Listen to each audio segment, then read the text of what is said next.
வணக்கம் நண்பர்களே. ஜென்ம நட்சத்திரங்கள் வாழ்க்கை அமைப்பு. பொதுவாக ஜோதிடத்தில் லக்னம், ராசி, நட்சத்திரம் இந்த 3 விஷயங்களும் ரொம்பவுமே முக்கியமான ஒன்று. ஏன்னா பெரும்பாலும் இந்த விஷயங்களை மையமாக வைத்து தான் பலன்களை எடுக்க முடியும். இதில் இந்த ராசி, லக்னம் என்பது ஒரு மேலோட்டமான அமைப்பு பெற்றதாக இருக்கும். அதாவது இன்னென்ன இடங்களில் இன்னென்ன மாதிரியான கிரகங்கள் இருக்குது அப்படிங்கிற பட்சத்தில் அதனோட அமைப்புகள், ரிசல்ட் எல்லாமே இப்படி தான் இருக்கும் அப்படிங்கிறத கொஞ்சம் ஈஸியாக ப்ரெடிக்ட் பண்ணி எடுத்துடலாம். ஆனால் அதுவே நட்சத்திரத்தினுடைய அமைப்பு அப்படிங்கிறது ரொம்ப இன்டெப்தான விஷயங்கள். அண்ட் மெயினாக இங்கே ராசியும் நட்சத்திரம் தான் கணக்கு வரும். லக்னத்துக்கு நட்சத்திர கணக்கெல்லாம் வராது. ஏன்னா இங்கே ராசியானது மனம், நட்சத்திரம் என்பது உள்ளுணர்வு. ஸோ அதனுடைய தூண்டுதல்கள் இல்லாமல் இங்கே எந்த ஒரு விஷயத்தையோ மாற்றத்தையோ நம்மளால் பார்க்க முடியாது. அதனால் இந்த நட்சத்திரங்களுடைய அமைப்புகள் அப்படிங்கிறது ரொம்பவுமே இன்டெப்தான விஷயங்கள் தான். அந்த ஜோதிடத்தில் மொத்தமாக 27 நட்சத்திரங்களுக்கு அந்த 27 நட்சத்திரம் தனித்தனியான குணமும் தனித்தனியான வாழ்க்கை நிலையும் கொண்டதாகவே இருக்கும். ஆனால் என்னதான் 27 நட்சத்திரங்கள் இருந்தாலும் கூட வானியல் சாஸ்திரப்படி ஒரு நட்சத்திரம் என்பது பல நட்சத்திரங்களுடைய கூட்டமைப்பு தான். இப்போ அஸ்வினி, பரணி, கார்த்திகை, ரோகிணின்னு இப்படி 27 நட்சத்திரங்கள் நம்ம தனித்தனியாக சொல்கிறோம். இப்போ அஸ்வினி நட்சத்திரம் அப்படின்னு நம்ம சொல்றது வெறுமனே அது ஒரு நட்சத்திரம் கிடையாது. பல நட்சத்திரங்களுடைய கூட்டு தொகுதியாகத்தான் இந்த ஒரு நட்சத்திரத்தை கணக்கிடுறோம். புராணங்களின் படியும் யோக சாஸ்திரங்களின் படியும் இந்த ஜென்ம நட்சத்திரம் எதை குறிக்குது அப்படின்னா நம்மளுடைய ஆன்மாவானது எந்த நட்சத்திர தொகுதியிலிருந்து வந்திருக்கு அப்படிங்கிறது குறிக்கிறதாக அந்த ஜென்ம நட்சத்திரம் கருதப்படுது. இப்படி ஒரு பழங்கால நம்பிக்கைகள் இருக்கு. ஸோ அந்த நட்சத்திர தொகுதிகளுக்கு கூட்டமைப்பாக ஒரு வாழ்க்கை முறை அப்படிங்கிறது இருக்கும். ஸோ அந்த முறைப்படி தான் அந்த ஜென்ம நட்சத்திரம் பிறக்கக்கூடியவங்களும் அவங்களுடைய வாழ்க்கை நிலையை பார்த்துக்கிட்டு வருவாங்க. ஆனால் இதெல்லாமே ஒரு நம்பிக்கை சார்ந்த விஷயங்கள் தான். நம்ம சித்தர்களையும் முன்னோர்களையும் நம்புகிறோம், அவங்க சொன்ன விஷயங்களையும் நம்புகிறோம். அதன் அடிப்படையில் இந்த விஷயங்கள்லாம் நம்ம நம்பிக்கைக்குரியதாக இருக்கும். ஆனால் இந்த நட்சத்திர வாழ்க்கை அமைப்பு எப்படி செயல்படுது அப்படின்னு பார்த்தோம்னா பொதுவாக எல்லாருக்கும் ஒரே மாதிரியான வாழ்க்கை நிலையானது அமையறதில்லை. சிலலாம் பார்த்தீங்கன்னா ஆரம்ப காலகட்டங்களில் நல்லா இருப்பாங்க, நடுப்பகுதியில் கொஞ்சம் கஷ்டப்படுவாங்க, அப்புறம் மறுபடியும் பிற்பகுதியில் ரொம்ப நல்லா இருப்பாங்க. சிலர்லாம் ஆரம்பத்திலேயே கஷ்டப்பட ஆரம்பிச்சிடுவாங்க, நடுப்பகுதியில் நல்லா இருப்பாங்க, பிற்பகுதியிலும் கஷ்டப்பட ஆரம்பிச்சிடுவாங்க. இன்னும் சிலர்லாம் பார்த்தீங்கன்னா முதல் பகுதிகள் ஃபுல்லாக நல்லா இருக்கும், பிற்பகுதிகள் ஃபுல்லாக கஷ்டமாக இருக்கும். சிலருக்கு முதல் பகுதிகள் ஃபுல்லாக கஷ்டமாக இருக்கும், பிற்பகுதிகள் நல்லா இருக்கும். ஸோ இப்படி ஒவ்வொருத்தனுடைய வாழ்க்கை நிலையுமே மாறி மாறி தான் இருந்துகிட்டு இருக்கும். ஸோ இது எல்லாத்தையும் டிசைட் பண்ணுறதே இந்த நட்சத்திர அமைப்புகள் தான். பொதுவாக மனிதர்கள் எல்லாருக்கிட்டையுமே எல்லாவித குணாதிசயங்களும் இருக்கும். பட் மேஜராக ஒரு சில குணாதிசயங்கள் மட்டும்தான் வெளிப்படும். அதே போல் அந்தந்த நேர காலகட்டங்களுக்கு மட்டும்தான் அந்தந்த குணாதிசயங்களை அவங்க முழுமையாக வெளிப்படுத்துவாங்களே இல்லாமல் எல்லா நேரத்திலும் எல்லா குணாதிசயங்களும் முழுமையாக யாராலும் வெளிப்படுத்த முடியாது. ஸோ எப்பப்போ எவ்வளவு காலகட்டங்களுக்கு என்ன மாதிரியான குணாதிசயங்களில் இவங்க இருப்பாங்க அப்படிங்கிறத டிசைட் பண்ணுறதும் இந்த நட்சத்திர அமைப்பு தான். ஸோ அப்படித்தான் உங்களுடைய ஜென்ம நட்சத்திரத்தின் அடிப்படையில் உங்களுடைய வாழ்க்கை அமைப்புகள் என்னென்ன மாதிரியான நிலைகள் என்னென்ன காலகட்டங்கள் இருக்கும் அப்படிங்கிறத பற்றி தான் இந்த பதிவில் நம்ம பார்க்க போகிறோம். ஆனால் ஒரு சில விஷயங்களும் இங்கே கவனத்தில் வச்சுக்கோங்க. இந்த பதிவில் பார்த்தீங்கன்னா என்னென்ன வயதுகளில் என்னென்ன மாதிரியான குணாதிசயங்கள் காரியங்களில் செயல்பாடுகளில் இருப்பாங்க அப்படிங்கிறத நம்ம பார்க்குறோம். ஆனால் அது பாசிட்டிவாக உங்களுக்கு இருக்குமா நெகட்டிவாக உங்களுக்கு இருக்குமா அப்படிங்கிறது தெரியாது. அது அவங்களோட சுய ஜாதக அடிப்படையில் தான் இருக்கும். பட் சிம்பிளாக ஒரு விஷயத்த புரிஞ்சுக்கோங்க. அந்தந்த வயது காலகட்டங்களில் நீங்கள் இந்தந்த மாதிரியான விஷயங்களில் இந்தந்த மாதிரியான அமைப்புகளில் நீங்கள் இன்ட்ரெஸ்டாக இருப்பீங்க, காரியத்தில் ஈடுபடுவீங்க அப்படிங்கிறத தெரிஞ்சுக்கலாம். அந்த குறிப்பிட்ட காலகட்டங்களில் கோச்சார ரீதியாக உங்களுக்கு சுப கிரகங்களுடைய அனுகிரகம் இருந்தது அப்படின்னா அந்த விஷயங்கள் உங்களுக்கு பாசிட்டிவாக இருக்கும், எல்லாத்துலேயும் சக்ஸஸ் தான். ஒருவேளை நெகட்டிவ் கிரகங்களுடைய ஆதிக்கம் அதிகமாக இருக்குது, குறிப்பாக சொல்லணும்னா இந்த அஷ்டமச்சனி, ஏழரைச்சனியோட காலகட்டங்கள்லாம் வருது அப்படிங்கிற பட்சத்தில் அந்த காலகட்டங்கள் அந்த விஷயங்கள் உங்களுக்கு கொஞ்சம் நெகட்டிவாகவும் சங்கடத்தை கொடுக்க தான் செய்யும். ஒருவேளை பாசிட்டிவாகவும் இல்லை நெகட்டிவாகவும் கிரக அமைப்புகள் எதுவும் வேலை செய்யலை அப்படின்னா அது ஒரு நியூட்ரல் பாயிண்ட் தான். அதே போல் பாசிட்டிவாகவும் இருக்குது நெகட்டிவாகவும் இருக்குது அப்படிங்கிற பட்சத்தில் அதுவும் ஒரு நியூட்ரல் பாயிண்ட் தான். இந்த ஜோதிட பலன்கள் அப்படிங்கிறதே இவ்வளோதான். நீங்கள் வேறு எதுவும் பெருசாலாம் போட்டு குழப்பிக்க வேண்டியதே இல்லை. ஸோ இது மட்டும் கொஞ்சம் மைண்டில் வச்சுக்கோங்க. இனி மேற்கொண்டு நட்சத்திர அமைப்புகளை பற்றி பார்க்கலாம். ரிஷபராசி, ரோகிணி நட்சத்திரம். பொதுவாக இந்த ரோகிணி நட்சத்திரத்தில் பிறக்கக்கூடியவங்க ரொம்பவுமே சென்டிமெண்ட்டான நபர்கள். அடிக்கடி உணர்ச்சி வயப்படக்கூடியவங்களாக இருப்பாங்க. குடும்ப பிணைப்பை விரும்பக்கூடியவங்களாக இருப்பாங்க. ஜெனரலாகவே இந்த ரோஹிணி நட்சத்திரத்தில் பிறக்கக்கூடியவங்க அவங்களுடைய குடும்ப உறவுகளுக்குள்ள யாரோ ஒருத்தங்க மேல அளவு கடந்த அன்பு, பாசம், நேசம் போன்ற விஷயங்கள் அமைந்திருக்கும். அது வந்து பெற்றவங்களாக இருக்கலாம், கூட பிறந்தவங்களாக இருக்கலாம், அல்லது கட்டிக்கிட்டவங்களாக இருக்கலாம், இல்லைன்னா குழந்தைகளாகவும் இருக்கலாம், இல்லைன்னா தாத்தா பாட்டிகளாக கூட இருக்கலாம். இப்படி யார் வேணாலும் இருக்கலாம். ஆனா குடும்பத்துல யாரோ ஒருத்தங்க மேல அளவு கடந்த வகையில அன்பு, பாசம், நேசம் போன்ற விஷயங்களை அவங்க வெளிப்படுத்துவாங்க. இயற்கையாகவே அவங்க வந்து கொஞ்சம் காதல் பிரியரும் கூட. இந்த நட்சத்திரமும் பார்த்தீங்கன்னா வாழ்க்கை வாழ்வதற்கே அப்படிங்கிற சித்தாந்தத்தை மையப்படுத்தி தான் செயல்படுத்தும். பட் இங்க விஷயம் என்னன்னா, இந்த நட்சத்திரத்தை பொறுத்த வரைக்கும் ஒரு சீரான நிலைகள்ல வாழ்க்கை அமைப்பு அப்படிங்கிறது இருக்கிறது இல்லை. இவங்களுடைய வாழ்க்கை அமைப்பானது எப்பவுமே பார்த்தீங்கன்னா ஒரு ஏற்ற இறக்கங்களோடு தான் இருக்கும். அதாவது பாசிட்டிவ் அண்ட் நெகட்டிவ் ரெண்டுமே கலந்த நிலைகள்ல தான் இருக்கும். ஒரு ஏற்றத்தை பார்க்குறாங்க அப்படின்னா கண்டிப்பாக இன்னொரு விஷயங்கள ஒரு இறக்கத்தையும் அவங்க சந்திக்க வேண்டியதாகத்தான் இருக்கும். ஸோ ஒரு முழுமையான வகையில் ஒரு சீரான நிலைகளில் இவங்களுடைய வாழ்க்கை பயணம் அப்படிங்கிறது இந்த நட்சத்திரங்களுக்கு ஏற்படுறது இல்லை. பட் இது வந்து நெகட்டிவாக பார்க்கக்கூடியது அல்ல. காரணம், இந்த நட்சத்திரத்தினுடைய அமைப்பை பார்த்தீங்கன்னா எல்லா விஷயங்களையுமே உணரணும் அப்படிங்கிற அமைப்பு பெற்றதாக தான் இருக்கும். அதாவது நல்லதையும் சரி கெட்டதையும் சரி அதில் இருக்கக்கூடிய முழுமையான விஷயங்களை புரிஞ்சுக்கணும் அப்படிங்கிற நோக்கத்தோடு தான் இந்த நட்சத்திரமானது எப்பவுமே செயல்படும். பட் பிரச்சனை எங்கே வருது அப்படின்னா, இது ரொம்பவுமே சென்டிமெண்ட் நட்சத்திரமாக இருக்கிறதுனால சில விஷயங்கள் காரியங்கள் ரொம்பவுமே இன்வால்மெண்ட் ஆகிடுவாங்க. குறிப்பாக இந்த உறவு நிலைகளுக்குள்ள அது ரொம்பவுமே உங்களுக்கு பர்சனலாகவும் ஆகிடும். ஸோ அதனால் ஏற்படக்கூடிய அந்த உணர்ச்சி பூர்வமான சங்கடங்களால் தான் இவங்களுடைய வாழ்க்கையில் மன ரீதியான அழுத்தங்கள், கஷ்டங்கள், வெறுப்புகள் போன்ற விஷயங்களை அவங்க அதிகமாக பார்க்க வேண்டியதாக இருக்கு. அப்படி இல்லாமல் இவங்க எப்பவுமே அந்த விஷயங்களை ஏற்றுக்கொண்டு நடுநிலைத்தன்மையோடு செயல்படுறாங்க அப்படிங்கிற பட்சத்தில் உங்களுடைய வாழ்க்கை அமைப்பானது எப்பவுமே ஒரு சீரான நிலைகளை பார்க்க முடியும். பட் இந்த நட்சத்திரத்தினுடைய அமைப்பு இப்படிப்பட்டது அல்ல. இரண்டு விஷயங்களுமே அது வந்து பார்த்து தான் தீரும். அதனால காலப்போக்கில் எல்லா விஷயங்களையுமே அனுசரித்து கொண்டு எதையும் ரொம்ப பர்சனல் ஆக்கிக்காக இருந்துட்டாங்க அப்படின்னாலே உங்களுக்கு பெருசாக டிஸ்டர்பன்ஸ் அப்படிங்கிறது இருக்கிறது இல்லை. அண்ட் ஜென்ரலாகவே இந்த நட்சத்திரமானது ஸ்மார்ட் ஒர்க்கை விரும்பக்கூடியது. ஹார்ட் ஒர்க் அப்படிங்கிறது இதுக்கு செட் ஆகாது.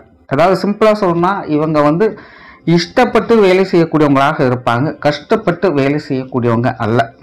ஸோ தன்னுடைய இஷ்டப்படியான காரியங்களுக்கு இவங்க எவ்வளவு தூரம் எஃபர்ட் போட வேணாலும் தயாராக இருப்பாங்க. பட் அதுலேயும் கூட ஒரு லிமிட், ஒரு பார்டர் அப்படிங்கிறது இருக்கும்.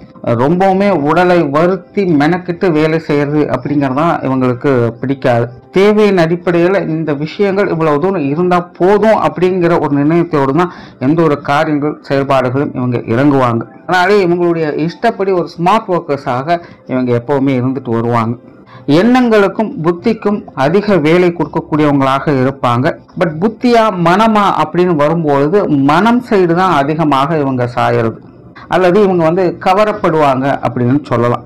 அதாவது யோசிக்கிறதெல்லாம் புத்தியாற்றலை கொண்டு சிறப்பாக யோசித்து செயல்படுத்திடுவாங்க. ஆனால் சென்டிமெண்ட்ல சறுக்கக்கூடியவங்களாக இருந்துருவாங்க. ஸோ சுய ஜாதக ரீதியாக இவங்களுக்கு ஒரு நல்ல ஜாதக அமைப்பு கிடைக்க பெற்றுடுச்சு அப்படின்னா இந்த சென்டிமெண்ட்டால் வரக்கூடிய சங்கடங்கள், பிரச்சனைகள் உங்களுக்கு பெருசாக அஃபெக்ட் ஆகாது. அந்த விஷயங்களை பார்க்கக்கூடியவங்களாக இருப்பாங்க. பட் அதனுடைய அஃபெக்ட் அப்படிங்கிறது பெருசாக இருக்காது. அந்தந்த காலங்களுக்கு அப்பப்போ கொஞ்சம் ஆட்டத்தை காட்டிட்டு போயிடும். பிறகு இவங்க திரும்பவும் நார்மலான விஷயங்களுக்கு நகர ஆரம்பிச்சிடுவாங்க. அதனால இவங்களுக்கு வந்து ஒரு இயல்பான வாழ்க்கை அமைப்பு அப்படிங்கிறது எப்பவும் இருந்துகிட்டே இருக்கும். பட் அதுவே சுய ஜாதக அமைப்பு சரியில்லை அப்படிங்கிற பட்சத்தில் இவங்க வந்து இயற்கையாகவே இந்த உணர்வுபூர்வமான விஷயங்களுக்குள்ள அதிகம் தள்ளப்படக்கூடியவங்களாக இருப்பாங்க. தான் மற்றவங்களுக்கு உண்மையாக இருப்பது போலவும் மற்றவர்கள் தனக்கு உண்மை இல்லாதவர்களாக செயல்படுவது போலவும் ஒரு தோற்றம் இவங்களுக்கு ஏற்படும். தன்னை யாரும் ஏற்றுக்கொள்றதில்லை, தன்னை எல்லாரும் நிராகரிக்கிறாங்க அப்படிங்கிற ஒரு மாய சூழல்ல சிக்கிக்கொள்ளக்கூடியவர்களாகவும் இவங்க இருந்து வர்றாங்க. அதாவது சுருக்கமாக சொல்லணும்னா இந்த ரோஹிணி நட்சத்திரத்தில் பிறக்கக்கூடியவங்களுக்கு பொருள் ரீதியாக எந்த ஒரு மன சந்தோஷமும் சுகமும் இவங்களுக்கு கிடைக்கிறது இல்லை. மனிதர்கள் மூலமாகவும் மனித உறவுகள் மூலமாக தான் இவங்களுக்கு அந்த சந்தோஷம் துக்கம் என்பது ஏற்படுது. ஸோ அதனால் சுய ஜாதக அமைப்பு உங்களுக்கு நல்லபடியாக கிடைச்சிருச்சு அப்படின்னா எப்பேற்பட்ட சூழ்நிலைகளையும் ஒரு நல்ல உறவுகளை வைத்துக்கொண்டு அதில் சிறப்பாக வாழக்கூடிய அமைப்பு அவங்களுக்கு இருக்கும். அப்படி இல்லாத பட்சத்தில் அந்த உறவுகளை நினைத்து நொந்து கொண்டு வாழக்கூடிய ஒரு வாழ்க்கை அமைப்பு அப்படிங்கிறது ஏற்படும். பட் ரோஹிணி நட்சத்திரத்தினுடைய சிறப்பு அம்சம் என்ன அப்படின்னு பார்த்தீங்கன்னா பெரும்பாலும் அதாவது ஒரு 90% இந்த ரெண்டு நிலைகளுமே அவங்களுக்கு ஏற்படுறது கிடையாது. இது ரெண்டுக்கும் மத்திய நிலைகளை தான் பெரும்பாலான ஜனனம் அப்படிங்கிறது ஏற்படுது. அதாவது பாசிட்டிவ் நெகட்டிவ் ரெண்டும் கலந்த நிலைகளை தான் ஒரு 90% ஜனனம் அப்படிங்கிறது ஏற்படுது. ஒரு 10% ஜாதக அமைப்புகளுக்குள்ள தான் பார்த்தீங்கன்னா ஒன்று அது முழுமையான பாசிட்டிவான ஜாதகமாக இருக்கும், இல்லைன்னா முழுமையான நெகட்டிவான ஜாதகமாக இருக்கும். பட் மேஜராக 90% ஜனனம் அல்லது ஜாதக அமைப்பு அப்படின்னு பார்த்தீங்கன்னா அது பாசிட்டிவ் அண்ட் நெகட்டிவ் ரெண்டும் கலந்த நிலைகளை தான் இருக்கும்.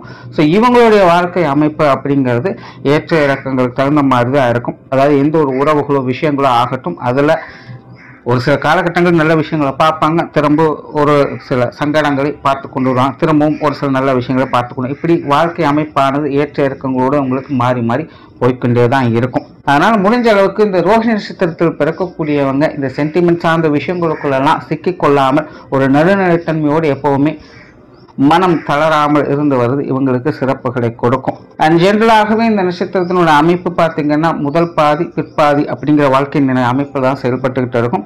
இதில் முதல் பாதி அப்படிங்கிற வாழ்க்கை அமைப்பு தனக்கு பிடித்த நிலைகளில் தங்களுடைய வாழ்க்கையை அமைத்துக் கொள்வது, மத்திய பகுதியில் கூட அந்த வாழ்க்கை அமைப்பு ஓரளவுக்கு அனுசரித்து கொண்டு போயிடுனே சொல்லலாம். ஆனால் பிற்பகுதி வாழ்க்கை அமைப்பு அப்படின்னு பார்த்தீங்கன்னா எல்லா விஷயங்களும் அசை போட்டு கொண்டு வாழ்க்கையில் ஏற்பட்டு வந்த அந்த சரி தவறுகளை எப்படி சரி பண்ணுறது அப்படிங்கிற நிலைகளில் வாழ்வின் அனுபவ விஷயங்களை நோக்கி அது போக ஆரம்பிச்சிடும். அதனால் ஜென்ரலாகவே இந்த ரோஹிணி நட்சத்திரத்தில் பிறக்கக்கூடியவங்களுக்கு அவங்களுடைய பிற்கூறு வாழ்க்கை அமைப்பு அப்படிங்கிறது பெருசாக சென்டிமெண்ட்லாம் அஃபெக்ட் ஆகிறதில்ல. வாழ்க்கைனா இப்படி தான் இருக்கும், உறவு நிலைகள் தான் இப்படி தான் இருக்கும் அப்படிங்கிற அந்த புரிதல்களோடு கொஞ்சம் உணர்ச்சியற்ற நிலைகளையும் பற்றற்றவர்களாகவும் அவங்க செயல்படவும் ஆரம்பிச்சிடுவாங்க. காரணம் இதெல்லாமே அவங்களுடைய வாழ்க்கையின் அனுபவங்களை பெறக்கூடிய நிலைகளை நோக்கி போகக்கூடியதாக இருக்கும். ஜென்ரலாகவே இந்த ரோஹிணி நட்சத்திரத்தில் பிறக்கக்கூடியவங்களுக்கு கலை உணர்வுகள் அதிகமாக இருக்கும். சைக்காலஜி சார்ந்த விஷயங்கள்ல ரொம்பவுமே கைத்தேர்ந்தவங்களாக இருப்பாங்க. நல்ல பேச்சு சாமர்த்தியம் உடையவங்களாக இருப்பாங்க. நல்ல பாயிண்டா பேசக்கூடியவங்களாக அவங்க இருக்காங்க. அழகுபடுத்தி கொள்ளக்கூடிய விஷயங்கள் அல்லது உணவு சம்பந்தப்பட்ட விஷயங்கள்லாம் பிரியம் உடையவங்களாக இருப்பாங்க. எல்லாமே நீட்னஸாக இருக்கணும் அப்படின்னு எதிர்பார்க்கக்கூடியவங்க. இந்த கசகசன்னு இருக்கிறது, அசுவாசமாக இருக்கிறது அப்படிங்கிறதுலாம் உங்களுக்கு சுத்தமாக பிடிக்காது. சுய முன்னேற்றத்தையும் சுய மேம்பாட்டையும் விரும்பக்கூடியவங்களாக இருப்பாங்க. விடாமுயற்சி உடையவங்களாக இருப்பாங்க. அதாவது வாழ்க்கை எவ்வளவு கஷ்ட நஷ்டங்களை ஏற்படுத்தினாலும் எவ்வளவு நல்ல கெட்ட விஷயங்களை பார்த்து வந்தாலும் கூட அடுத்த கட்டத்தை நோக்கி பயணிக்கக்கூடியவங்களாக இருப்பாங்க. மனம் தளராமல் பின்வாங்கக்கூடிய நிலைகள் அவங்களுக்கு என்னைக்குமே ஏற்படுறது இல்லை. அந்தந்த நேரத்துக்கு கொஞ்சம் மன சஞ்சலங்கள் அவங்களுக்கு ஏற்பட்டாலும் கூட அதை ஏற்றுக்கொண்டு அடுத்த ஸ்டெப்பை நோக்கி இவங்க போகக்கூடிய மன அமைப்பு பெற்றவங்களாகவே இவங்க இருந்து வர்றாங்க. அதனால ஜென்ரலாகவே இவங்களுக்கு இவங்களே உத்வேகம் கொடுக்கக்கூடியவங்களாகவே அமைஞ்சிட நல்ல ஒரு மோட்டிவேஷனான ஆட்கள் தான். இதை மற்றவங்களுக்கு கொடுக்குறாங்களோ இல்லையோ, ஆனால் இவங்களே ஒரு மோட்டிவேட்டராக இருந்து அடுத்தடுத்த கட்டங்களுக்கு செல்லக்கூடிய மன உறுதி இவங்களுக்கு உண்டு. அதே போல இவங்களுக்கு கொஞ்சம் சுயநலத்தன்மையும் தற்பெருமை பேசக்கூடிய அமைப்பும் இவங்களுக்கு உண்டு. தனக்கான ஒரு சரியான ரெகக்னேஷன் இல்லையே அப்படிங்கிற ஒரு மன வருத்தமும் இவங்களுக்கு இயல்பாகவே இருக்கும். இயற்கையாகவே இவங்களுக்கு இவங்களுடைய வாழ்க்கையில எதையாவது ஒன்று சாதிக்கணும், சாதிச்சு பேர் வாங்கணும் அப்படிங்கிற ஒரு தீரா ஆசை என்பது இருக்கும். அதற்கான முயற்சிகளையும் இவங்க எப்பவுமே இருந்துட்டு தான் இருப்பாங்க. பட் ஒரு சரியான சூழ்நிலைகள் அதற்காக எதுவும் கிடைக்கிறது இல்லை, இல்லை ஒரு சரியான வகையில் ரெகக்னேஷன் கிடைக்கிறது இல்லை அப்படிங்கிற ஒரு மன ஒத்துமை இவங்களுக்கு இருந்துகிட்டு இருக்கும். ஸோ இந்த மாதிரியான சங்கடங்களை எல்லாம் அவங்க தாண்டி வந்து தான் சாதிக்க வேண்டியதாகவே இருக்கும். அதே போல இவங்களுக்கு கற்பனா சக்தி, கற்பனை உணர்வு என்பது அதிகமாக இருக்கும்.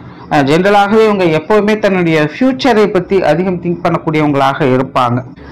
இந்த ஆன்மீக விஷயங்கள், சாஸ்திர சம்பிரதாயங்கள் போன்ற விஷயங்கள், நீதி நெறி சம்பந்தப்பட்ட விஷயங்களிலும் விருப்பம் காட்டக்கூடியவங்களாக இவங்க இருப்பாங்க. ஜென்ரலாக இந்த உடன்பிறப்புகள் விஷயங்கள் காரியங்களில் அதிக அக்கறை காட்டக்கூடியவங்களாகவும் இவங்க இருந்து வர்றாங்க. இவங்களுடைய வாழ்க்கையில முதல் 10 வருடம் அப்படிங்கிறது எப்படி கடந்து போச்சு அப்படிங்கிறது இவங்களுக்கே தெரியாது. ஜென்ரலாகவே இந்த ரோஹிணி பிறக்கக்கூடியவங்களுக்கு ஞாபக சக்தி ரொம்ப அதிகமாக இருக்கும். அதனால இவங்களுக்கு குழந்தை பருவத்திலேயே இவங்களுக்கு நடந்த நல்ல கெட்ட விஷயங்கள் இவங்களுடைய மனதில் பதிந்து தான் இருக்கும். ஸோ அந்த 10 வயது காலகட்டங்களிலேயே உங்களுடைய வாழ்க்கையில நடந்த நல்ல கெட்ட விஷயங்களை பற்றி அடிக்கடி அசை போட்டு கொண்டு இருப்பக்கூடியவங்களாக இருப்பாங்க. அந்த 10 வயது காலகட்டம் எப்படியெல்லாம் கடந்தது அப்படின்னு புரியாத புதிராகவே இவங்களுக்கு இருந்துட்டு வரும். ஸோ இப்படியெல்லாம் நமக்கு நடந்தது, ஆனால் இதெல்லாம் எப்படி போச்சு அப்படிங்கிறதே நமக்கு தெரியல அப்படிங்கிற ஒரு மனநிலை உங்களுக்கு அதிகமாக இருக்கும். சிலலாம் பார்த்தீங்கன்னா இந்த 10 வயது காலகட்டங்கள்லேயே உங்களுடைய வாழ்க்கை எப்படி இருக்கணும் அப்படிங்கிறத டிசைட் பண்ணி அதனுடைய பாதையில் போகக்கூடியவங்களாகவும் இருப்பாங்க. ஸோ முதல் கோணல் முற்றும் கோணல் அப்படின்னு ஒரு பழமொழி சொல்லுவாங்க பார்த்தீங்களா, அந்த பழமொழி இவங்களுக்கு முழுமையாக பொருந்தும். ஸோ சுய ஜாதகம் நல்லபடியாக இருந்துச்சு அப்படின்னா இந்த 10 வயது காலகட்டங்களில் உங்களுடைய வாழ்க்கை எதை நோக்கி போகுது அப்படின்னு கிளியராக தெரிஞ்சுக்கிட்டு அந்த பாதையில் போய் அடுத்தடுத்த கட்டங்களுக்கு ஈஸியாக நகர்ந்து போகக்கூடியவங்களாக இருப்பாங்க. ஒரு வேலை இல்லை அப்படிங்கிற பட்சத்தில் இந்த 10 வயது காலகட்டமே உங்களுக்கு ஒரு குழப்ப நிலையை கொடுக்க ஆரம்பிச்சிடும். அடுத்தடுத்த நிலைகள் கொஞ்சம் தடுமாற்றத்தை உங்களுக்கு ஏற்படுத்தும். அதாவது ஒரு பாசிட்டிவ் கொடுக்கும், அடுத்தது ஒரு நெகட்டிவ் கொடுக்கும், ஒரு பாசிட்டிவ் கொடுக்கும், அடுத்தது ஒரு நெகட்டிவ் கொடுக்கும். ஸோ எந்த பக்கம் போகிறது அப்படின்னு புரியாத ஒரு குழப்ப நிலைகளுக்குள்ளே இவங்க தள்ளப்படுவாங்க. முன்னாடியே சொன்னேன், இந்த ரோஹிணி நட்சத்திரம் என்பதே ஒரு குடும்ப சென்டிமெண்ட் பிரியம் பெற்றது. ஸோ இவங்களுடைய இளவயது காலம் வயது முடிகிற வரைக்குமே கிட்டத்தட்ட ஒரு 30 வருட காலகட்டமே பார்த்தீங்கன்னா இந்த குடும்ப உறவுகளுக்கு கூட நடக்கக்கூடிய விஷயங்கள், காரியங்கள், இழப்புகள் போன்ற விஷயங்கள் அல்லது நல்லது கெட்டது எல்லாத்தையுமே சேர்த்து பார்த்தீங்கன்னா உங்களுடைய மனசுக்குள்ள ஒரு மிகப்பெரிய தாக்கத்தை ஏற்படுத்திட்டு தான் போகும். ஸோ அதில் இந்த 10 வயது காலகட்டம் அப்படிங்கிறது உங்களுடைய சுய ஜாதக அமைப்பு அப்படிங்கிறது அதிகமாக பேசும். அதுலேயே தெரிஞ்சுக்கலாம் உங்களுடைய வாழ்க்கையை அடுத்தடுத்து எதை நோக்கி போக போகுது அப்படின்னு. பட் பர்சனலாக பார்த்தீங்கன்னா இவங்க ரொம்பவுமே திறமை பெற்றவங்களாக தான் இருப்பாங்க. முயற்சியை கைவிடாதவங்களாக அந்த வயதிலேயே ஒரு பக்குவம் நிறைந்த மனதோடு தைரியத்தோடும் இவங்க தன்னம்பிக்கையோடும் எல்லா காரியங்களும் செயல்பட்டுட்டு வருவாங்க. நிறைய சொன்னமாக தான் இவங்க பின்னோக்கி போகக்கூடியவங்க இல்லை, என்ன நடந்தாலும் சரி அடுத்தடுத்த கட்டங்களுக்கு நகர்ந்து போகக்கூடியவங்க தான். ஜாதகம் நல்லபடியாக அமைஞ்சிருச்சு அப்படின்னு இந்த காலகட்டங்களிலே இவங்களுடைய வளர்ச்சி பாதையை பார்க்க ஆரம்பிச்சிடலாம். இல்லை அப்படின்னா அதை கேட்ட அளவுக்கு கொஞ்சம் ஸ்ட்ரகிள்ஸ் அப்படிங்கிறது இருக்கும். பட் முன்னாடி சொன்ன ஒரு 90% ஜாதகம் அப்படிங்கிறது பாசிட்டிவ் நெகட்டிவ் கலந்த நிலைகளில் தான் இருக்கும். அதனால முதல் 10 வருட காலகட்டமே பார்த்தீங்கன்னா இவங்களுடைய வாழ்க்கை அமைப்புகள் எப்படியெல்லாம் இருக்க போகுது அப்படிங்கிறத தீர்மானித்து செயல்படக்கூடியதாக அமைஞ்சிடும். ஆனால் அடுத்ததாக 10 வருட காலகட்டம் அப்படிங்கிறது உங்களுடைய பாலிய வயது காலம், பருவ காலம் அப்படிங்கிறதெல்லாம் பார்த்தீங்கன்னா இந்த டிராவல் சம்பந்தப்பட்ட விஷயங்கள் அதிகமாக இவங்களுடைய வாழ்க்கையில் இருக்கும். நிறைய பேருக்கு இந்த இடமாற்றங்கள்லாம் இந்த காலகட்டங்களில் ஏற்படும். நிறைய புதிய மனிதர்களை சந்திக்க வேண்டியதாக இருக்கும். இது இயல்பாகவே எல்லாருக்கும் இருக்கும். பட் இவங்களுக்கு அது ஒரு மிகப்பெரிய தாக்கத்தை ஏற்படுத்தக்கூடிய வகையில் ஏற்படும். இது மனிதர்கள் ரீதியாக ஒரு முக்கியமான காலகட்டம் அப்படின்னு சொல்லலாம். சிலருக்கெல்லாம் பார்த்தீங்கன்னா இந்த வயது காலகட்டங்களில் ஏற்படக்கூடிய அந்த நட்புறவுகள் தான் பார்த்தீங்கன்னா காலத்துக்கும் நிலைத்திருக்கும்படியாக அமையும். அதுக்கு பிறகு வரக்கூடியதெல்லாம் பார்த்தீங்கன்னா சும்மா வருவதும் போகுமா ஒரு பழக்க வழக்கங்களுக்காக மட்டும்தான் இருக்கும். ஒரு லாங் டேர்ம் ரிலேஷன்ஷிப்பை மெயின்டைன் பண்ணக்கூடிய அமைப்புகள்லாம் இந்த காலகட்டங்கள் தான் இவங்களுக்கு பெரும்பாலும் அமையுது. இந்த டிராவல் சம்பந்தப்பட்ட விஷயங்களை அதிக ஆர்வம் இந்த காலகட்டங்களில் இவங்க காட்டி வருவாங்க. அதே போல் இந்த ஆன்மீக விஷயங்களும் இந்த காலகட்டங்களில் இவங்க ஆர்வம் காட்டி வருவாங்க. அதே போல் உடன்பிறப்புகள் மேலே பற்று பாசம் இந்த காலகட்டங்களில் அதிகரிக்கும். அண்ட் சிலருக்கெல்லாம் பார்த்தீங்கன்னா இந்த வயது காலகட்டங்களில் அவங்களுடைய உடன்பிறப்புகள் மூலமாக சில மறக்க முடியாத சம்பவங்கள் பார்க்கக்கூடிய நிலைகள் கூட ஏற்படலாம். அது பாசிட்டிவாகவும் இருக்கலாம், நெகட்டிவாகவும் இருக்கலாம். பட் ஏதோ ஒரு வகையில் உடன்பிறப்புகள் சார்ந்த வகையில் ஒரு மறக்க முடியாத வாழ்க்கை சம்பவங்கள் அப்படிங்கிற இந்த காலகட்டங்களில் ஏற்படும். அதே போல் இந்த காலகட்டங்களில் இவங்க ரொம்பவுமே சுறுசுறுப்பாக ஆக்டிவாக இருப்பாங்க. அதே நேரத்தில் இந்த காலகட்டங்களில் பார்த்தீங்கன்னா இன்னொரு சைடில் இவங்க ரொம்பவுமே கோபக்காரங்களாகவும் இருப்பாங்க. சாதம் 2 காடு கொள்ளாது அப்படிங்கிற நிலைகள்லாம் இந்த காலகட்டங்களில் அவங்க முழுமையாக பார்க்கலாம். சிலர்லாம் பார்த்தீங்கன்னா ஈகோவால் ட்ரிகர் பண்ணக்கூடியவங்களாகவும் இந்த காலகட்டங்களில் மாறுவாங்க. கிளியராக சொல்லணும்னா சிலருக்கெல்லாம் பார்த்தீங்கன்னா இந்த உறவினர்கள் மத்தியில் சில சங்கடங்கள் ஏற்படும். தன்னை பழித்தவர்கள் முன்னாடியெல்லாம் நாம் வாழ்ந்து காட்டணும் அப்படிங்கிற வைராக்கியமெல்லாம் இந்த காலகட்டங்களில் தான் இவங்களுக்கு பெரும்பாலும் ஏற்படுது. சுருக்கமாக சொன்னால் இந்த 10லேருந்து 20 வருட காலகட்டம் அப்படிங்கிறது இவங்களுடைய லட்சியங்களையும் குறிக்கோளையும் நோக்கி போகக்கூடிய ஒரு காலகட்டமாக அமையும். அதெல்லாம் சக்ஸஸ் ஆகுமா இல்லை ஃபெயிலியர் ஆகுமா அப்படிங்கிறதெல்லாம் அடுத்த விஷயம். அதை நோக்கி உத்வேகத்தோடு செயல்படுத்த வேண்டிய ஒரு காலகட்டமாக இந்த 10 வருட காலகட்டம் என்பது உங்களுக்கு அமைஞ்சிருது. அடுத்ததாக பார்த்தீங்கன்னா ஒரு 15 வருட காலகட்டம், அதாவது 20லேருந்து ஒரு 35 வருட காலகட்டம் உங்களுடைய வாழ்க்கையில் ஒரு முக்கியமான காலகட்டமாக அமையுது. சொல்லணும்னா உங்களுடைய வாழ்க்கையின் முக்கியமான தீர்மானங்களை தீர்மானிக்கக்கூடிய ஒரு காலகட்டமாக இதுதான் அமையும்.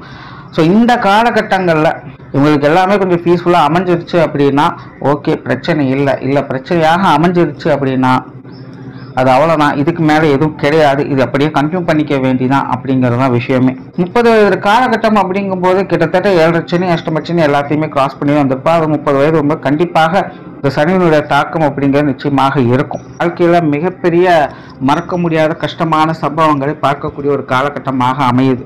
ஆனால் இங்கே வந்து பிரச்சனை அது கிடையாது. இது வந்து ஜென்ரலாகவே எல்லாருக்கும் இருக்கக்கூடிய எந்த ராசி எந்த நட்சத்திரமாக இருந்தாலும் இந்த காலகட்டம் இப்படித்தான் இருக்கும்.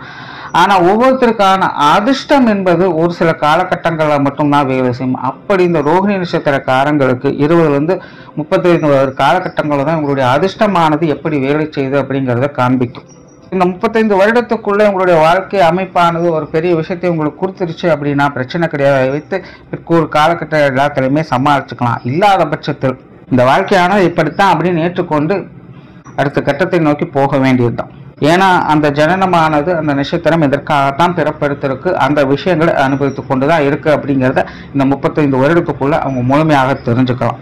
ஸோ ரோகிணியை பொறுத்த வரைக்கும் இது முழுக்க அதிர்ஷ்டத்தை சோதிக்கக்கூடிய ஒரு காலகட்டமாகத்தான் அமையுது. ஸோ இந்த காலகட்டங்கள் அதாவது 20லேருந்து 35 வருடத்துக்குள்ள ரோகிணி நட்சத்திரக்காரங்கள் பெரிய அளவில் டெவலப்மெண்ட்டையும் பார்க்கலாம், பெரிய அளவில் வாழ்க்கை சங்கடங்களையும் இறக்கங்களையும் பார்க்கலாம் அவங்களுடைய ஜாதக அமைப்பின்படி. இன்னொரு விஷயத்தையும் கவனத்தில் வச்சுக்கோங்க. இது வந்து முன்னாடியே சொன்னது தான். பெரும்பாலான ரோகிணி நட்சத்திரம் ஒரு 90% வந்து ஒரு நடுநிலையோடு தான் இருக்குது. அதாவது பாசிட்டிவ் அண்ட் நெகட்டிவ் கலந்த நிலைகள் தான் இருக்கும். சராசரியான வாழ்க்கை அமைப்பு ஏற்ற இறக்கங்களை தான் அது பார்த்துக்கிட்டு வரும். ஸோ சிலருக்கெல்லாம் பார்த்தீங்கன்னா இந்த காலகட்டங்களில் அதிர்ஷ்டமும் உண்டு, அதாவது வளர்ச்சியும் உண்டு, வீழ்ச்சியும் உண்டு அப்படிங்கிற நிலைகளில் போய்கிட்டும். ஒரு விஷயத்தை கொடுக்கவும் செய்யும், கொடுத்தது பின்னாடி எடுத்துட்டும் போயிடும், திரும்பவும் அடுத்த நிலைகள் நோக்கி போக ஆரம்பிச்சிடுவாங்க. ஸோ ஜென்ரலான ரோகிணி நட்சத்திர அமைப்பு இப்படித்தான் இருக்கும். பட் இந்த காலகட்டமானது உங்களுடைய வளர்ச்சியும் வீழ்ச்சியும் முழுமையாக பார்க்க வைக்கும். உங்களுக்கு எந்த அளவுக்கு அதிர்ஷ்டம் இருக்கு இல்லாமல் இருக்கு அப்படிங்கிறதும் இந்த காலகட்டங்களில் உங்களுக்கு புரிய வச்சிடும். குறிப்பா இந்த காலகட்டமானது உங்களுடைய பொருளாதார வளர்ச்சி, தொழில், வேலை சம்பந்தப்பட்ட விஷயங்கள் ஏற்படக்கூடிய வளர்ச்சிகளை முழுமையாக பார்த்துக்கலாம். அடுத்த 15 வருட காலகட்டம் 35லேருந்து ஒரு 50 வருட காலகட்டம் இது வந்து ரொம்பவுமே நிதானமாக போகக்கூடிய ஒரு காலகட்டம். பெருசா இந்த காலகட்டங்களில் வளர்ச்சி வீழ்ச்சி அப்படிங்கிறதெல்லாம் இருக்காது. இதற்கு முன்னாடி இருந்த அந்த வாழ்க்கையில கிடைத்த விஷயங்களை வைத்துக்கொண்டு இந்த காலகட்டங்களை நகர்த்தி கொண்டு இருக்கலாம். ஏன்னா ஆல்ரெடி உங்களுடைய அதிர்ஷ்டம் எந்த அளவுக்கு வேலை செய்து உங்களுக்கு என்னெல்லாம் இருக்கு இல்லை அப்படிங்கிறதெல்லாம் 35 வருடத்திற்குள்ளே உங்களுக்கு எல்லாத்தையுமே புரிய வச்சிடும், கிடைக்கவும் வச்சிடும். பாசிட்டிவா நெகட்டிவ் ஏதோ ஒன்று அதை வைத்துக்கொண்டு அடுத்த 15 வருட காலகட்டம் காலத்தை ஓட்டலாம். பெருசா இந்த காலகட்டங்கள்ல வளர்ச்சியோ வீழ்ச்சியோலாம் எதுவுமே இருக்காது. சில விஷயங்களை மாற்றி அமைக்கக்கூடிய நிலைகள் வேணா ஏற்படலாம். சிலருக்கு இடமாற்றங்கள் போன்ற விஷயங்கள் ஏற்படலாம். சொத்து சுகங்கள் வகையில சிலருக்கு மாற்றங்கள் ஏற்படலாம். சிலருக்கு ஆன்மீக விஷயங்கள்ல ஈடுபாடுகள் ஏற்படலாம். காலகட்டங்களில் பொறுமை உணர்வோடும் கடமை உணர்வோடும் எல்லாரும் செயல்பட்டு வருவாங்க. விடாமுயற்சியோடும் தன்னம்பிக்கையோடும் செயல்பட்டு வருவாங்க. பெரும்பாலும் இந்த காலகட்டங்களில் பார்த்தீங்கன்னா இவங்களுக்கு எதையாவது ஒன்று சாதிக்கணும், பேர் வாங்கணும் அப்படிங்கிற எதிர்பார்ப்புகள் அதிகரிக்கும். பிறந்ததற்கு ஒரு அடையாளத்தை உண்டாக்கணும் அப்படிங்கிற மைண்ட் செட்டில் அதற்கான முயற்சிகளில் அவங்க இறங்குவாங்க. இந்த 15 வருட காலகட்டம் அப்படிங்கிறது விஷயங்கள் அடுத்தடுத்த கட்டங்களுக்கு நோக்கி போகுமே இல்லாமல் இங்கே வந்து பெரிய அளவில் வளர்ச்சியோ வீழ்ச்சியோ பார்க்க முடியாது. ஒரு சீரான வாழ்க்கை அமைப்பு அப்படிங்கிறது இருக்கும். குடும்ப வாழ்க்கையிலையுமே பார்த்தீங்கன்னா இந்த காலகட்டங்களில் ஒரு கணிசமான படிப்படியான முன்னேற்றங்களை நோக்கி போவாங்க. விரோதிகள் கூட நட்புறவுகளாக மாறக்கூடிய ஒரு காலகட்டம் தான். அதனால பெரிய அளவுலாம் சங்கடங்கள் அப்படிங்கிற இந்த காலகட்டங்களை பார்க்க வேண்டியதில்லை. ஆனால் அதே நேரம் ரொம்ப எதிர்பார்ப்பு இல்லாத ஒரு சீரான வாழ்க்கையை பார்க்கக்கூடிய நிலைகள் தான் இந்த காலகட்டங்களில் உங்களுக்கு இருந்துட்டு வரும். கிளியராக சொன்னால் இது வந்து ஒரு நல்ல ஒரு காலகட்டம் தான். பட் ரொம்ப ஆர்ப்பாட்டமான இல்லை ஆடம்பரமான விஷயங்கள், அதீதமான எதிர்பார்ப்புகள் சம்பந்தப்பட்ட விஷயங்கள் இந்த காலகட்டங்களில் பெருசாக ஈடுபடாது. மற்றபடி ஒரு சராசரியான வாழ்க்கை நிலைகளில் எந்த ஒரு குறை குற்றமும் இல்லாமல் ஒரு இயல்பான வாழ்க்கை அமைப்பை கொடுத்துட்டு போகும். அடுத்ததான் ஒரு 20 வருட காலகட்டம் 50லேருந்து ஒரு 70 வயது வரைக்கும் பார்த்தீங்கன்னா உங்களுடைய வாழ்க்கை அமைப்பு கவனமாக இருக்க வேண்டிய ஒரு காலகட்டமாக அமையுது. அதிக அளவில் ஈகோ ஹர்ட் ஆகக்கூடிய ஒரு காலகட்டம். பெரும்பாலும் இந்த காலகட்டங்களில் எதிர்ப்புகள் அப்படிங்கிறது கொஞ்சம் அதிகமாக இருக்கும். பெருசாக யாருக்கிட்டையும் எந்த ஒரு சப்போர்ட்டும் கிடைக்காது. சில இழப்புகள் போன்ற விஷயங்களை இந்த காலகட்டங்களில் பார்க்க வேண்டியதாக இருக்கும். அது உறவுகள் மூலமாகவும் இருக்கலாம், அல்லது பொருள் ரீதியாக பொருளாதார ரீதியாகவும் இருக்கலாம். பட் ஏதோ ஒரு வகையில் சில இழப்புகள் மறக்க முடியாத தவிர்க்க முடியாத இழப்புகள் அப்படிங்கிற இந்த காலகட்டங்களில் இருக்கும். சிலருக்கு உடல்நல பிரச்சனைகளும் பார்த்தீங்கன்னா இந்த காலகட்டங்களில் ஏற்படும். இது வந்து உண்மையிலே ரோகிணி நட்சத்திரக்காரங்களுக்கு ரொம்பவுமே கவனமாக இருக்க வேண்டிய ஒரு காலகட்டம் தான். ரோகிணி நட்சத்திரக்காரங்க வந்து இந்த காலகட்டங்களில் புண்ணிய காரியங்களில் ஈடுபட வேண்டிய ஒரு காலகட்டமாக இருக்கு. முடிஞ்ச அளவுக்கு தான தர்மங்கள், நல்ல காரியங்களில் ஈடுபட்டு வாங்க, மற்றவங்களுக்கு உதவக்கூடிய விஷயங்கள் காரியங்களில் ஈடுபட்டு வருவாங்க. அது உங்களுக்கு பெரிய அளவில் முன்னேற்றத்தையும் நல்ல விஷயங்களையும் ஏற்படுத்தி கொடுக்கும். இந்த 20 வருட காலகட்டம் அப்படிங்கிறது முழுக்க முழுக்க ஈகோவை தவிர்க்க வேண்டிய ஒரு காலகட்டம். இந்த இடத்துல உங்களுடைய ஈகோவை வெளிப்படுத்திட்டீங்க அப்படின்னா உங்களுடைய வாழ்க்கையில் எந்த ஒரு விஷயங்களுமே உங்களால் உருப்படியாக பார்க்க முடியாது. ஆனால் அதுக்கு பதிலாக எல்லாத்துக்குமே ஒரு ஈக்குவல் ஸ்பேஸ் கொடுத்து மற்றவங்களுக்கு அனுசரணையாக உதவும் நோக்கத்தோடு நீங்கள் செயல்பட்டு வந்தீங்க அப்படின்னா இந்த காலகட்டம் உங்களுக்கு பெருசாக எந்த ஒரு அஃபெக்டையும் ஏற்படுத்தாது. கிளியராக சொல்லணும்னா ஒரு பற்றற்ற வாழ்க்கை நிலையை ரோகிணி நட்சத்திரக்காரங்க இந்த காலகட்டங்களில் பார்த்தே தீர வேண்டும். பட் அதை அவங்க பார்க்குறாங்களா இல்லையா அப்படிங்கிறது அவங்களுடைய சாமர்த்தியத்தை பொறுத்தது. ஸோ ஜென்ரலாகவே இந்த 20 வருட காலகட்டம் அப்படிங்கிறது உங்களுக்கு கொஞ்சம் சங்கடத்தை கொடுக்கக்கூடியது தான். ஜென்ரலாகவே 50 to 70 வயது அப்படிங்கும்போது இரண்டாவது சுற்றான 7 சனி அஷ்டமச்சனி அப்படிங்கிற நிலைகளை பார்க்க வேண்டியதாக இருக்கும். ஸோ இது ஜென்ரலாகவே உங்களுக்கு அதிக அளவில் கவனம் எடுக்க வேண்டிய ஒரு காலகட்டமாகவும் அமையுது. ஆனால் அடுத்ததாக ஒரு 15 வருட காலகட்டம் இது இவங்களுக்கு முழுமையான ஒரு அமைதியை கொடுக்கக்கூடிய ஒரு காலகட்டமாக அமையும். இது வரைக்கும் பட்ட கஷ்டங்களுக்கெல்லாம் தீர்வுகள் அப்படிங்கிற மாதிரி உங்களுடைய வாழ்க்கையில நல்ல மாற்றங்களை இந்த காலகட்டங்களில் பார்க்க முடியும். இந்த காலகட்டங்களில் ஒரு முழுமையான அன்பை வெளிப்படுத்துவாங்க. எல்லாருக்கும் எல்லா விஷயங்களுமே ஒரு ஈக்குவல் ஸ்பேஸ் கொடுக்க முடியும். வாழ்க்கையில பல அனுபவங்களை பெற்றதால நல்ல புத்தி சாதுரியம் அப்படிங்கிறது உங்ககிட்ட வெளிப்படும். திறமையான செயல்பாடுகளை இந்த காலகட்டங்களில் உங்களால் முழுமையாக பார்க்க முடியும். மற்றவர்களுக்கு நல்ல அறிவுரைகளை கொடுக்கக்கூடிய வகையில் உங்களுடைய வாழ்க்கை செல்வாக்கு அப்படிங்கிறது உயரும். சிலருக்கெல்லாம் பொருளாதார ரீதியாக கூட ஒரு நல்ல வளர்ச்சிகளை இந்த காலகட்டங்களில் பார்க்க முடியும். பொருளாதார ரீதியாக பெரிய செல்வாக்கான நிலைகளை பெற்ற மனிதர்கள்லாம் பார்த்தீங்கன்னா பெரும்பாலும் ஒரு 50-60 வயதுக்கு மேலே தான் அந்த வாழ்க்கை நிலைகளை எட்டி பிடிச்சிருப்பாங்க. ஸோ அப்படிதான் இந்த ரோகிணி நட்சத்திரக்காரங்களுக்கும் பார்த்தீங்கன்னா உங்களுடைய பிற்கூறு வாழ்க்கையில் அதுவும் 70 வயதுக்கு மேலே பார்த்தீங்கன்னா இந்த பொருளாதார விஷயங்களில் நல்ல திறமை புத்தி சாதுரியம் போன்ற விஷயங்கள் அதிகரித்து பொருளாதாரம் சம்பந்தப்பட்ட விஷயங்களை முன்னேற்றங்களை பார்க்கக்கூடிய அமைப்புகளும் இருக்கும். இவங்க மூலமாக உங்களுடைய குடும்பத்திற்கும் ஏதோ ஒரு வகையில் இந்த பொருளாதார விஷயங்களில் முன்னேற்றங்களை பெறக்கூடிய அமைப்புகள் அமையும். ஜென்ரலாகவே இந்த 85 வருட காலகட்டம் அப்படிங்கிறது ஒரு நல்ல விஷயங்களை பார்க்கக்கூடிய காலகட்டமாக அமையுது. அதே போல சிலர்லாம் பார்த்தீங்கன்னா இந்த 50-70 வயது காலகட்டங்களில் சில நெருக்கடியான சூழ்நிலைகளால் நிறைய பேர் இந்த ஆன்மீக விஷயங்களுக்குள்ள போயிருப்பாங்க. ஸோ அவங்களும் பார்த்தீங்கன்னா இந்த 70 வயதுக்கு மேலே இந்த ஆன்மீக விஷயங்களில் முன்னேற்றம் பெறக்கூடிய அமைப்புகளும் அவங்களுக்கு ஏற்படும். அதன் மூலமாக புகழ் பெறக்கூடிய நிலைகள் கூட நிறைய பேருக்கு உண்டாகுது. ஸோ 85 வயதுக்கு மேலே முழுக்கவே ஆன்மீக சமாச்சாரங்கள் தான் ஒரு பற்றற்ற நிலைகளுக்கு இவங்க தள்ளப்படுவாங்க. எந்த ஒரு ஆக்டிவிட்டிஸுமே உங்ககிட்ட பார்க்க முடியாது. சித்தன் போக்கு சிவன் போக்கு அப்படிங்கிற நிலைகள் தான் இவங்களுடைய வாழ்க்கையானது போய்கிட்டு இருக்கும். உங்களுடைய வாழ்க்கையில கடந்து வந்த பாதைகளை பற்றி கூட அந்த காலகட்டங்களை பெருசாக இவங்க யோசிக்க மாட்டாங்க. இந்த க்ஷணத்துல வாழணும் அப்படின்னு சொல்லாம அந்த மாதிரி அப்போதைய நிலையில அவங்க எப்படி இருக்கணுமோ அந்த நிலைகளை ஒரு பற்றற்ற தன்மையில அவங்களுடைய வாழ்க்கையை எடுத்து செல்லக்கூடியவங்களாக அவங்க மாற ஆரம்பிச்சிடுவாங்க. ஸோ இப்படியாக இந்த ரோகிணி நட்சத்திரத்தினுடைய வாழ்க்கை பயணமானது சென்று கொண்டிருக்கும். நன்றி, வணக்கம், வாழ்க வளமுடன்.